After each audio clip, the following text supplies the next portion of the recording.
Welcome back to our minute-to-minute analysis of Matrix Resurrections. Last time, we delved into the social expectations and control exerted by the Matrix over the lives of Thomas and Tiffany.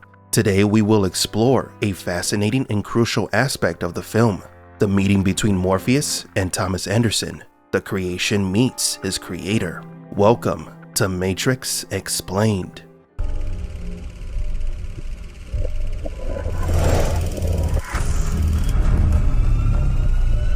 Welcome to the desert of the real. Tom is in his office. His desk does not look like one an executive would use. It looks more like a cubicle desk. It looks more like his desk in his apartment in the first movie. This is because even though Tom is in a position of power, he is not that far off from where he was before. Then Tom hears the building's emergency alarm go off. Look closely at his reflection on the computer monitor. You can see the reflection of an older, gray-haired man, not Tom. This is because the machines have changed his appearance. No one sees Tom Anderson as he sees himself. When Tom looks into a mirror, he sees himself as we see him, as Neo. Yet he doesn't remember being Neo. Nevertheless, some of what he once was remains buried beneath his modified appearance. On the desk, you can see a mug with the company logo, which is called Deus Machina. There are also these odd-looking bottles labeled Aoi Biru.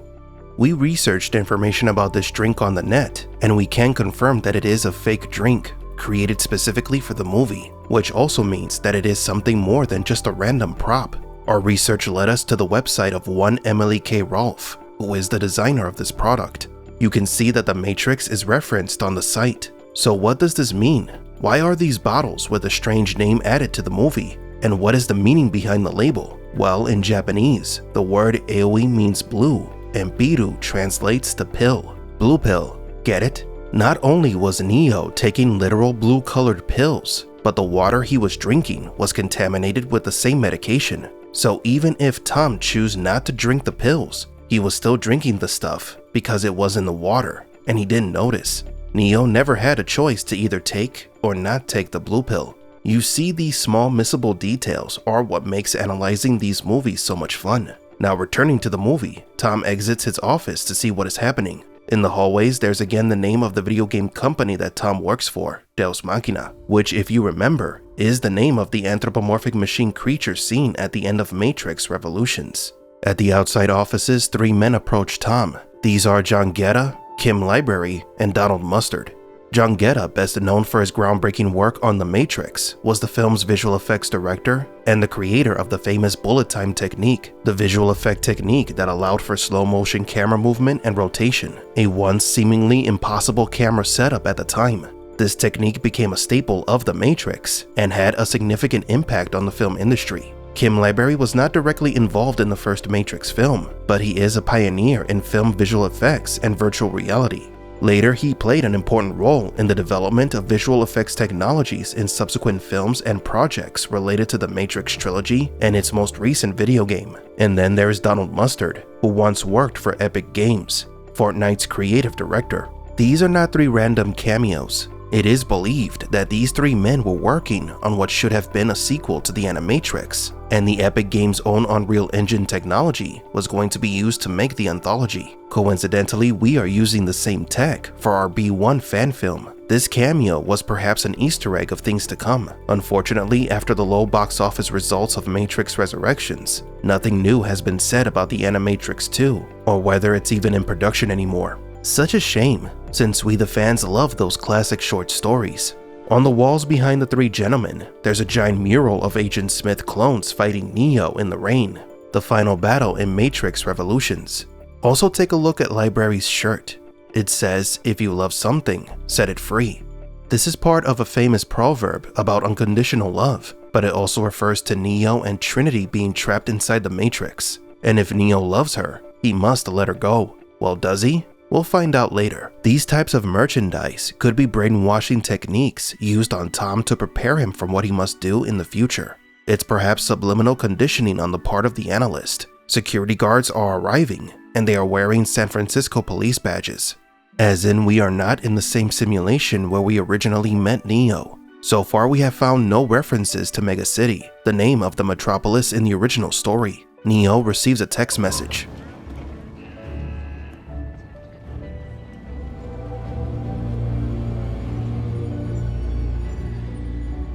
If you want answers to your questions, go to the door at the end of the hall. Tom has found answers at doors at the end of hallways before. The door at the end of the hall is where the answers about the Matrix lay. Only that Neo did not like the answers. Whoever sent this message is trying to get Neo to remember what happened in the past. Also, the way the person sends the message to Neo is similar to how Trinity communicated with him in the first film.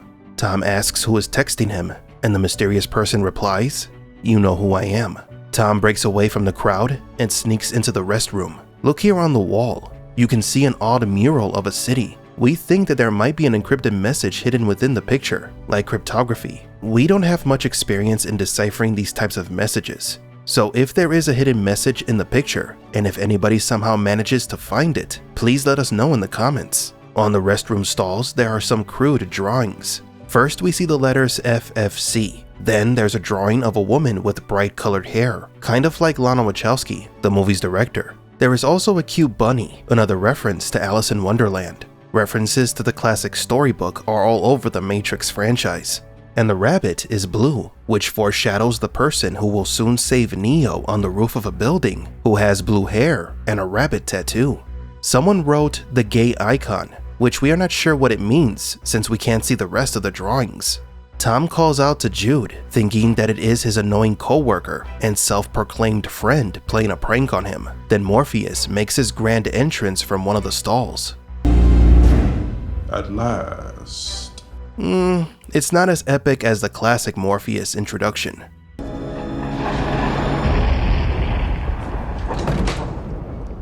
At last. Next time, Tom's shocking revelation that his creation is real and the return of the iconic villain. Do you feel not like yourself? Has depression led you to question reality?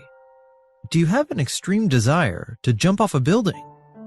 You may be suffering from a strange neurological condition caused by an imbalance in the brain known as VDTs.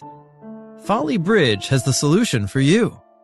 Introducing Entalofloxacin, the world's first and only blue pill you will ever need to start your day right and simply forget all your troubles, literally. Ask your doctor about Entalofloxacin today and join the millions living in blissful ignorance.